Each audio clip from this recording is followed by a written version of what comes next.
The text arrived between helping customers at my boutique. I'm leaving you and moving to Miami with my 20-year-old girlfriend. I've already emptied our joint account. My hands didn't shake as I read it. My voice didn't waver as I helped Mrs. Peterson pick out a scarf. The only sign that my husband of 12 years had just nuked our marriage via text was a slight tightening around my eyes. I waited until Mrs. Peterson left, her purchase wrapped in our signature silver paper, before typing my response. Good luck. My name is Claire, and at 38 I just received the most callous goodbye in history. But while Mark was probably gloating over his grand exit, imagining me in tears over his betrayal, I was calmly locking up my boutique for the day. The signs had been there for months, the late nights at work that never matched his paid deposits, the sudden password changes on his phone, the way he'd started going to the gym religiously, buying new clothes, trying to recapture his youth. 3 months ago, I'd found a receipt for dinner for two at an expensive restaurant on a night he'd claimed to be working late. That same evening, I'd opened a separate bank account at a different bank. A week later, when he mentioned wanting to combine our accounts to simplify things, I'd agreed cheerfully while moving my personal savings to the new account. The joint account he'd just emptied contained exactly enough to keep him from getting suspicious, about 2 months' worth of regular deposits. The rest was safely tucked away, along with detailed records of every suspicious transaction he'd made over the past year. My phone buzzed again. Don't bother begging. Melissa and I leave tomorrow. I'll send for my things later. Melissa, the new receptionist at his office. I'd met her at the company Christmas party, watched her laugh too loudly at Mark's jokes, noticed how she touched his arm when she thought no one was looking. She was young enough to be his daughter, naive enough to think she was special. I didn't respond to his text. Instead, I called my lawyer, the one I'd consulted 2 months ago when I'd found the hotel charges on our credit card statement. It's time, I said simply. He just made his move. The papers are ready, she replied. I'll file them first thing tomorrow. Do you want me to have him served in Miami? No rush. Let him think he's won first. Another text from Mark. I know this must be hard for you. You're not getting any younger after all. At least you have your little shop to keep you busy. My little shop, the successful boutique I'd built from the scratch, the one that generated more income than his middle management position, the one whose profits I'd carefully kept separate from our joint finances. I smiled, thinking of the certified letters that would greet him in Miami. Let him enjoy his moment of triumph. I spent that evening in our house, my house, since I'd inherited it from my grandmother and kept it in my name despite Mark's repeated suggestions to add him to the deed. Another lucky instinct that had paid off. While organising the paperwork my lawyer would need, I found our wedding album. Mark looked so different then, before his midlife crisis had turned him into a caricature of his former self. These days, he wore shirts too tight for his softening middle, tried too hard to connect with the 20-somethings at his office, used slang that sounded ridiculous coming from a man of 45. My phone kept buzzing with texts from him, each one more condescending than the last. I've been planning this for months. Melissa understands me in ways you never could. You'll be fine. Maybe you'll find someone more your own age. Already told my family. They agree we grew apart. It's nobody's fault, really. I screenshotted each message, adding them to my evidence folder. Let him dig his hole deeper. My lawyer would love his casual admission of premeditation, his gleeful announcement about emptying our account. The last text caught my attention. BTW. I used the joint card to book our flights and hotel. Consider it my parting gift. LOL. Perfect. I called the credit card company. Mrs. Harrison speaking. I need to report fraudulent charges and cancel a card immediately. Of course, ma'am. Can you identify the charges? 2 first-class tickets to Miami booked today. hotel charges at the Royal Palm, and I'll need to remove my husband as an authorized user. Do you have documentation of the fraud? Text messages from my husband admitting I actually laughed out loud at that one. Did he really think he had any claim to my grandmother's house? Had his ego grown so large that he'd forgotten whose name was on the deed? Another buzz. And I know the shop means a lot to you. We can work out a fair payment for your half. My half of my business that I'd built myself, funded myself, grown myself, while he complained about my long hours and called it my hobby. I poured a glass of wine, the good stuff I'd been saving for a special occasion. This qualified. Tomorrow, Mark would learn some hard truths about property law and separate assets, but tonight I'd enjoy the quiet and plan my next chapter. Morning brought a flurry of increasingly angry texts from Mark. What the heck did you do to our credit card? The airline won't honour our tickets. The hotel cancelled our reservation. Answer me. I silenced my phone and headed to my boutique. Friday was always our busiest day, and I had a new shipment of designer handbags to unpack. Life goes on even when your husband runs off with a receptionist young enough to be his daughter. Around noon his mother called. Claire, dear, Mark told us everything. About how controlling you've been, how you drove him away. He says you're being vindictive now, causing problems with his travel plans. I put her on speaker while I arranged a window display. Did he mention emptying our joint account and charging tickets for him and his girlfriend on our credit card?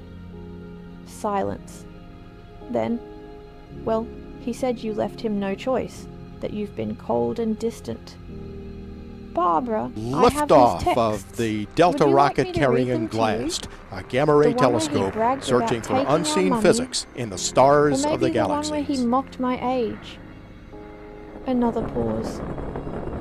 He did seem a bit cruel. I told him that text message was inappropriate.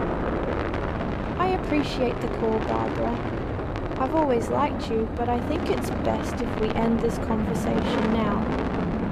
My lawyer has advised minimal contact with Mark and Mark's family during the proceedings. Proceedings? Already? Goodbye, Barbara. By late afternoon, Mark's sister Amanda was spreading family gossip through mutual friends. Apparently, Mark and Melissa were stuck at a budget motel near the airport, their Miami dreams temporarily derailed. He tried using his personal credit cards, but those had been maxed out for months, another red flag I had noticed. My lawyer called with an update. The emergency hearing is scheduled for Monday. Given his admission of emptying the joint account and the documented credit card fraud, we're in a strong position to freeze all remaining assets. Has he been served yet? Not yet, but he'll get the papers at his new motel address. Speaking of which, his girlfriend's social media is providing excellent evidence. She's been posting about their adventure all day, including some choice comments about you. I smiled, thinking of my own documentation. A year's worth of suspicious charges, hotel receipts, text messages that proved premeditation. Mark had been so focused on his grand escape that he'd never considered I might be watching, waiting, preparing. My phone buzzed with another text. You think you're so smart, but I made copies of all the boutique's financial records. Half that business is mine. I forwarded the text to my lawyer, adding it to the growing file of Mark's mistakes. Let him learn the hard way about separate assets and business ownership. Sometimes the best revenge is simply being prepared. The emergency hearing on Monday was everything I could have hoped for. Mark showed up in his new young wardrobe, designer jeans too tight for his age, a blazer that screamed midlife crisis. Melissa waited outside, her youth painfully obvious under the harsh courthouse lighting. My lawyer presented our evidence methodically. Mark's gleeful text about emptying our account, his credit card fraud, his documented history of hidden expenses, each piece carefully collected over months of quiet observation. "Your Honour," Mark's hastily hired lawyer attempted, "my client admits to some rash decisions, but Mrs. Harrison's actions have been vindictive and calculating." "Calculating?" my lawyer countered. "You mean prudent." "My client protected her separate assets and maintained detailed records of her husband's suspicious behaviour. That's not vindictive, that's smart business." The judge reviewed my documentation, the separate property deed to the house, the boutique's incorporation papers in my name only, the careful separation of business and personal finances that Mark had always complained about. "Mr. Harrison," the judge addressed Mark directly, "you admitted via text message to deliberately emptying a joint account and using shared credit cards to fund a trip with your girlfriend. Do you deny this?" Mark shifted uncomfortably. "I was just trying to make a clean break." "By committing financial fraud?" The judge raised an eyebrow. "And now you're claiming rights to property that documentation shows is clearly separate from the marital assets." "The business grew during our marriage," Mark's lawyer tried again. "My client is entitled to—" "The business was established before the marriage," my lawyer interrupted, "and Mrs. Harrison maintained strict separation of business and personal finances throughout. We have documentation of every penny invested and earned." I watched Mark's face as reality started sinking in. He thought this would be easy. Empty our accounts, run off with his girlfriend, maybe claim half my business in the divorce. He'd never bothered to understand my insistence on keeping things separate, had mocked my careful bookkeeping as obsessive. "The court finds sufficient evidence of financial misconduct," the judge announced. "All shared assets are frozen pending final dissolution. Mr. Harrison is ordered to return any funds removed from joint accounts within 24 hours. "But that money's gone," Mark protested. "We spent it on—" "Then I suggest you find a way to replace it," the judge cut him off. "And Mr. Harrison, the court takes a very dim view of using shared credit cards to fund adventures with paramours." Outside the courthouse, I heard Melissa asking Mark about their Miami plans. His response was lost in the sound of my heels clicking confidently across the marble floor, heading back to the business he'd never understood or respected. The next few weeks brought a string of increasingly desperate moves from Mark. He tried claiming the boutique had been his idea. He remembered investing money in its early days. He even suggested he'd been my business partner all along, claims quickly disproven by my meticulous records. "He's getting desperate," my lawyer observed. "His girlfriend's social media shows they're staying at her studio apartment now. Apparently, living on a receptionist's salary isn't quite the glamorous escape he imagined." Mark's family started reaching out, their tone markedly different from their initial accusations. "We had no idea," his sister Amanda admitted. "He told us you'd been cold, controlling, that he needed to escape. But then we saw his texts, the way he bragged about taking your money. That's not the brother I thought I knew." His mother called again, this time in tears. "The things he said about your age, about replacing you with someone younger. I raised him better than that. I thought I did anyway." I let their calls go to voicemail. Their support might have meant something weeks ago, but now it felt like rats deserting a sinking ship. The boutique thrived, ironically boosted by local gossip about my situation. Women started coming in specifically to show support, often leaving with far more than they'd planned to buy. My ex tried something similar. One customer confided while buying a designer handbag, thought he'd take everything in the divorce. Men like that never expect us to be smarter than them. My phone still buzzed occasionally with texts from Mark. his tone swinging between anger and manipulation. "You've ruined everything. I never meant to hurt you. You'll regret being so vindictive. Can't we work something out? That business would be nothing without my support." I forwarded each message to my lawyer without responding. Let him dig his hole deeper. Through the grapevine, I heard Melissa was having second thoughts. Apparently, sharing her studio apartment with a middle-aged man who couldn't afford his own place wasn't the romantic adventure she'd imagined. The age gap that had seemed exciting during secret hotel meetings felt different in the harsh light of reality. She posted about toxic relationships and learning from mistakes yesterday, my lawyer mentioned during an update call, and removed her relationship status this morning. I almost felt sorry for Mark. Almost. But then I remembered his ha-ha after telling me he'd emptied our account, the casual cruelty of his comments about my age, the way he'd assumed I'd be helpless without him. Instead of pity, I felt something else. Pride. Pride in my foresight, in my quiet strength, in my ability to protect myself while he underestimated me. The final divorce hearing painted a very different picture from Mark's imagined triumph. Gone was his cocky attitude, replaced by barely concealed panic. Melissa was noticeably absent. She'd moved on to a co-worker her own age, according to office gossip. Mark had shown up in his old clothes. The designer wardrobe apparently returned to help repay the joint account he'd emptied. His lawyer looked tired, probably from trying to find loopholes in my documented separation of assets. "Your Honour," Mark's lawyer attempted one last time. "Despite the separate property documentation, my client contributed to the growth of his wife's business through moral support." "Moral support?" my lawyer interrupted.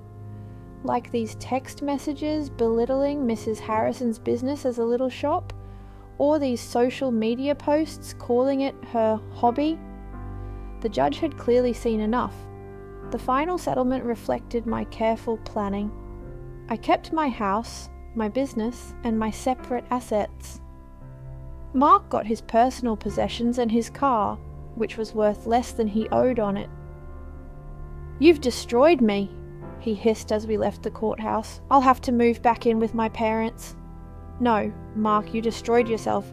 I just made sure you couldn't destroy me too." His mother was waiting outside, ready to drive him to her house, his new home at 45. The irony of his situation wasn't lost on anyone. The man who had mocked my age was now living in his childhood bedroom while I continued running my successful business. "You planned this all along," he accused. "You knew this would happen." Number I just paid attention, and unlike you, I understood the value of keeping good records. His mother stepped between us. "That's enough, Mark. You've embarrassed yourself enough already." As they walked away, I heard her start in on him. "Honestly, what were you thinking? A 20-year-old emptying bank accounts, sending those horrible texts?" I watched them disappear into the parking lot, feeling nothing but relief. Mark had thought he was writing the ending to our story with that cruel text. Instead, he'd merely set my carefully laid plans in motion. My phone buzzed, not with texts from Mark this time, but with notifications of new orders from my boutique's website. Life was moving forward, just not in the direction he'd imagined. Part 3, Segment 1. 6 months after the divorce was finalised, my boutique had expanded to a second location. The irony wasn't lost on me. While Mark struggled to rebuild his life, the little shop he'd dismissed was thriving. I'd hired 3 new employees and launched an online store that was gaining traction nationally. News of Mark's situation trickled back through mutual acquaintances. He'd tried dating apps but found women his age weren't interested in a middle-aged man living with his parents. Younger women, having heard about his history through office gossip, steered clear. Melissa had apparently warned her friends about him, sharing screenshots evidence of his desperate attempts to win her back after she left. His career suffered too. The company's HR department had launched an investigation into his relationship with a subordinate, resulting in a formal reprimand. The promotion he'd been expecting went to someone else, someone who didn't have a history of inappropriate relationships with reception staff. He tried to claim age discrimination, Amanda told me during an unexpected visit to the boutique. Said they were punishing him for dating someone younger. HR just added that complaint to his file. I was surprised to see his sister in my store, but her presence spoke volumes about how thoroughly Mark had alienated his own family. "I know we didn't support you at first," she admitted, running her fingers over a silk scarf. He played the victim so well, but watching how he handled everything, how he acted afterward, I'm ashamed we ever believed him. My lawyer kept me updated on Mark's continued attempts to challenge the divorce settlement. Each petition was denied, his claim of unfair distribution dismissed based on the evidence of his own actions. He actually tried arguing that his text about emptying the account was just a joke, she told me, laughing. The judge asked if haha made theft less illegal. The boutique's success brought unexpected validation. Local business magazines wanted to feature my story, not as a scorned wife, but as a savvy businesswoman who'd protected her interests. Young entrepreneurs asked for advice about keeping business and personal finances separate. The best protection is preparation, I told one young woman who reminded me of Melissa, and always trust your instincts. Mark's mother called occasionally, usually after he'd done something particularly self-destructive. He'd tried online gambling, hoping for a quick fix to his financial problems. He'd gotten involved with a pyramid scheme that promised fast returns. Each attempt to recover his former lifestyle just dug him deeper into trouble. "I don't know where we went wrong with him," she sighed during one call. "His father and I offered to help him get back on his feet if he'd just take responsibility for his actions, but he's still blaming everyone else. You, Melissa, his company, the judge." I listened politely but maintained my distance. Their family drama wasn't my problem anymore. My life had moved forward, filled with plans for a third boutique location and a possible expansion into luxury accessories. The only reminder of Mark's impact on my life was a framed screenshot hanging in my office. His final text before I blocked his number: "Have fun with your little shop. At least it'll keep you busy in your old age." Below it sat my latest business award, proof that sometimes the best revenge is simply succeeding on your own terms. 1 year after the divorce, I hosted a grand opening for my third boutique location. The event attracted local media, and the story they wanted to tell wasn't about my failed marriage. It was about a successful businesswoman expanding her brand. Mark's betrayal had become a mere footnote in my success story. During the event, Melissa unexpectedly walked in. She looked younger than ever, or maybe I just felt that much stronger. She shifted uncomfortably, clutching her purse like a shield. "I owe you an apology," she said quietly. "I believed everything he told me about how you were cold, controlling, how you didn't support his dreams. Then I watched him try the same manipulation tactics on me when things got tough. I continued arranging a display of designer sunglasses.